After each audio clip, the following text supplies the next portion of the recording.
आल जे and के गुरु रविदास सभा कृष्ण नगर headquarter. आज मीडिया द्वारा मैं तमाम बरादरी को ये बताना चाहता हूँ कि हमने श्री गुरु रविदास महाराज के 699वें प्रकाश दिवस के लिए परमिशन के लिए अप्लाई किया था डीसी दफ्तर। उसमें पुलिस वालों ने भी लिखकर भेज दिया है कि हम परमिशन नहीं देंगे, क्योंकि दो ग्रुपों के झगड़ा है। इस सिलसिले में हम नहीं चाहते कि परमिशन दें। दूसरा, कोर्ट में केस चल रहा है हमारा, जब तक कोर्ट में केस है ये परमिशन नहीं मिलेगी।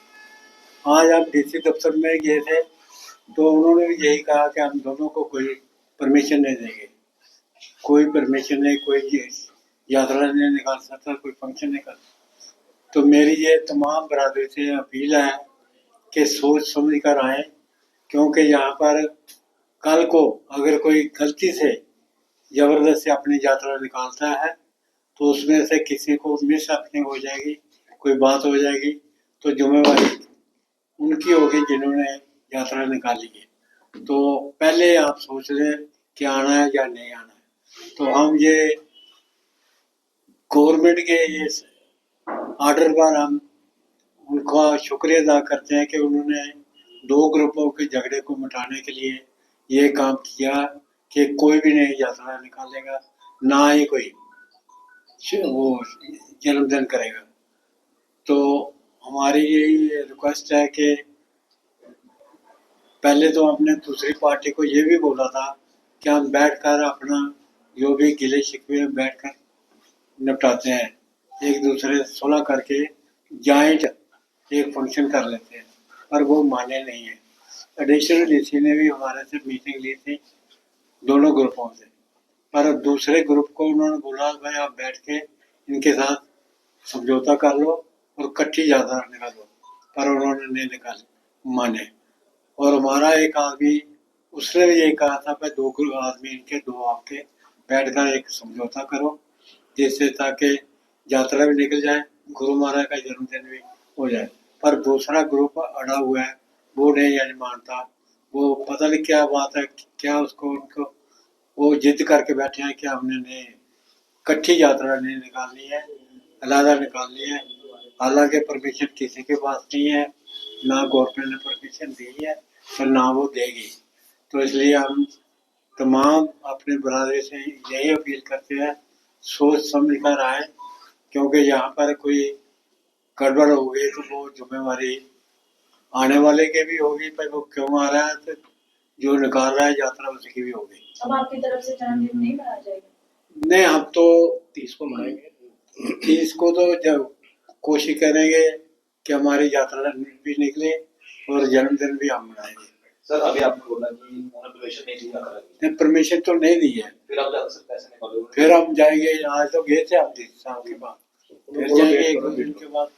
भाई दो हमें परमिशन अगर देंगे तो हम करेंगे ऐसी बात। दूसरे पक्ष ने तो 28 को यात्रा निकालने का वो प्रेजेंट है, जो दूसरे पक्ष की बात कर रहे हैं आप 28 को यात्रा, वो तो इलीगल निकाल रहे हैं ना, वो इलीगल है, इलीगल है, वो इलीगल। देखो वो हमारे में है कि इलेक्शन होगा, जो जीतेगा इलेक्शन के लिए हमने 2019 में हाई कोर्ट में एप्लीकेशन दी है कि इलेक्शन कराओ, हाई कोर्ट ने कराना है, जिस दिन भी कराएगा।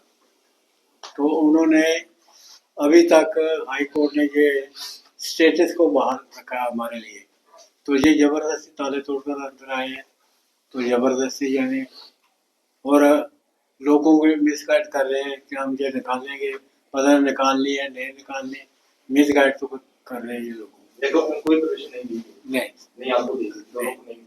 वो डीसी साहब ने कहा कि आप किसी को शोभा यात्रा यानी कि निकालने की परमिशन नहीं, तो अभी आप शोभा यात्रा नहीं निकाल सकते। नहीं जाएंगे, फिर रिक्वेस्ट करें, हमारे तो 30 को है, फिर रिक्वेस्ट करेंगे फिर हम निकालेंगे। ਜੇ ਤੁਹਾਨੂੰ ਪਰਮਿਸ਼ਨ ਨਹੀਂ ਮਿਲਦੀ ਤਾਂ ਜੇ ਕੋਈ ਕੱਢਦਾ ਤੇ ਉਹਦਾ ਜੇ ਕੋਈ ਗੱਲਬਾਤ ਹੁੰਦੀ ਉਹ ਆਪ ਜ਼ਿੰਮੇਦਾਰ ਹੋਊਗਾ। हाँ, ਉਹਦੇ 'ਚ ਪ੍ਰਸ਼ਾਸਨ ਦਾ ਕੋਈ ਰੋਲ नहीं है। प्रशासन ने डीसी ने आज ये बोला है कि मैं दोनों ग्रुपों को बंदों को पकड़ के अंदर ठोकूंगा, अगर किसी ने इलीगल यात्रा निकाल ली तो मैं उस पर सख्त एक्शन लूंगा। ये डीसी साहब ने आज हमें बोला है। एज ए पर लॉ के हिसाब से पीपी कनाल, SHO नवाबाद और DSP हेडक्वार्टर ने लिख के दिया हुआ है कि इनको कोई परमिशन नहीं मिलेगी। कोई परमिशन नहीं मिलेगी। वो लेटर में निकाला हुआ। रिटर्न ऑर्डर निकला हुआ है। हमने तो गवर्नमेंट का ऑर्डर भी मानना है, पहले गवर्नमेंट है, बाद में यानी हम है। ਇਹ ਜਿਹੜਾ ਉਹਨਾਂ ਨੇ ਫੈਸਲਾ ਲਿਆ ਇਹ ਝਗੜੇ ਨੂੰ ਦੇਖ ਕੇ ਲਿਆ ਹੋਇਆ ਜਿਹੜਾ ਦੋ हाँ, उन्होंने आख्या है कि ये जड़ी जिन्ने तक हाई कोर्ट का डिसीजन नहीं आंदा इन्ने तक कोई भी चाहता है परमिशन अस नहीं दे सकते। उन्होंने रिटन ऑर्डर कटे दा डीएसपी हेडक्वार्टर और सर पीपी कनाल रोड।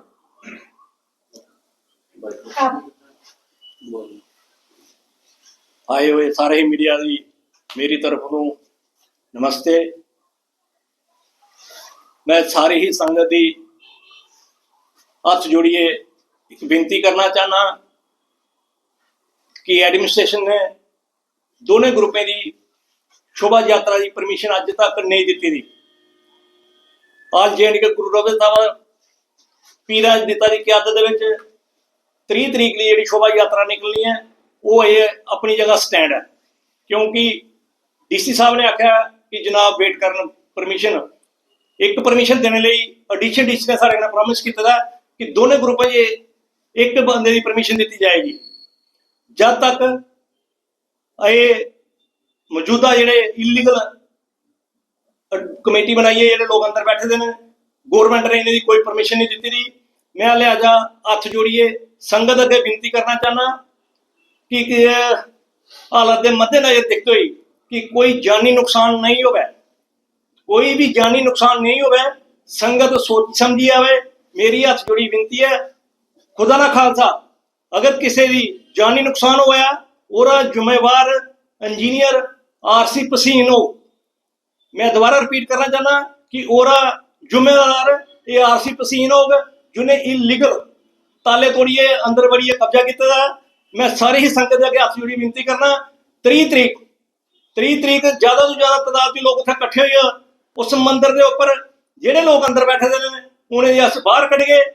मैं पिछली दफा भी रिक्वेस्ट की थी कि लोग 30 तरीक ज्यादा तो ज्यादा उत्थे लोग इकट्ठे होने। ਜਿਹੜਾ 30 ਤਰੀਕ ਦਾ ਪ੍ਰੋਗਰਾਮ ਹੈ ਉਹ ਆਪਣੀ ਜਗ੍ਹਾ ਸਟੈਂਡ ਹੈ। ਸ਼ੋਭਾ ਯਾਤਰਾ ਵੀ ਨਿਕਲੇਗੀ, ਮੰਦਿਰ ਦੇ ਅੰਦਰੋਂ ਨਿਕਲੇਗੀ।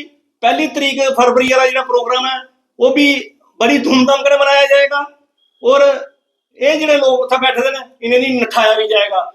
ਇਹਦੇ ਕੰਨੇ ਸਵਾਮੀ ਗੁਰਦੇਵ ਜੀ ਮਹਾਰਾਜ ਅੱਗੇ ਮੇਰੀ ਹੱਥ ਜੋੜੀ ਬੇਨਤੀ ਹੈ, ਉਹ ਮੇਰੇ ਸਮਾਜ ਦੇ ਪੂਜਨੀਏ ਨੇ, ਮੈਂ ਉਹਦੀ ਤਹਿ ਦਿਲ ਤੋਂ ਕਦਰ ਕਰਨਾ ਔਰ ਹੱਥ ਜੋੜੀ ਬੇਨਤੀ ਕਰਨਾ ਕਿ ਉਹ 28 ਤਰੀਕ ਦੇ ਬਜਾਏ 30 ਤਰੀਕ ਸ਼ੋਭਾ ਯਾਤਰਾ ਵਿੱਚ ਸ਼ਾਮਲ ਹੋਣ। ਇਸ ਕਿਹੜੇ ਡਿਸਪਿਊਟ ਦੀ ਖਤਮ ਕਰਨੇ ਦੀ ਮੈਂ ਚਾਹੁੰਦਾ ਕਿ ਉਹ ਆਪਣੇ ਇਨਵੋਲਵਮੈਂਟ ਕਰੀਏ, ਇਸ ਝਗੜੇ ਦੀ ਖਤਮ ਕਰਨ। ਮੈਂ ਅੱਗੇ ਵੀ ਉਹਨਾਂ ਦੇ ਹੱਥ ਜੋੜੀ ਬੇਨਤੀ ਕੀਤੀ, ਮੈਂ ਕੁਝ ਲੋਕਾਂ ਦੇ ਹੱਥ ਮੈਸੇਜ ਭੇਜੇ ਕਿ ਮਹਾਰਾਜ ਦੀ ਹੁਣ ਇਨਵੋਲਵਮੈਂਟ ਕਰਨੇ ਇਹ ਜਿਹੜਾ ਝਗੜਾ ਖਤਮ ਹੋ ਸਕਦਾ ਹੈ। ਅਗਰ ਉਹ ਕੱਲ ਨਹੀਂ ਆਉਣ ਤੇ ਝਗੜਾ ਖਤਮ ਹੋ ਜਾਂਦਾ ਔਰ 30 ਤਰੀਕ ਆਉਣੀ ਸ਼ੋਭਾ ਯਾਤਰਾ ਵਿੱਚ ਸ਼ਾਮਲ ਹੋਣ। ਤੇ ਮੈਂ ਬਹੁਤ ਉਹਨਾਂ ਦਾ ਸ਼ੁਕਰਗੁਜ਼ਾਰ ਕਰਨਾ ਕਿ ਅਗਰ ਉਹ 30 ਤਰੀਕ ਆਉਣੀ ਹੈ ਇਸ ਕੇ ਲਈ ਸ਼ੋਭਾ ਯਾਤਰਾ ਵਿੱਚ ਸ਼ਾਮਲ ਹੋਣ।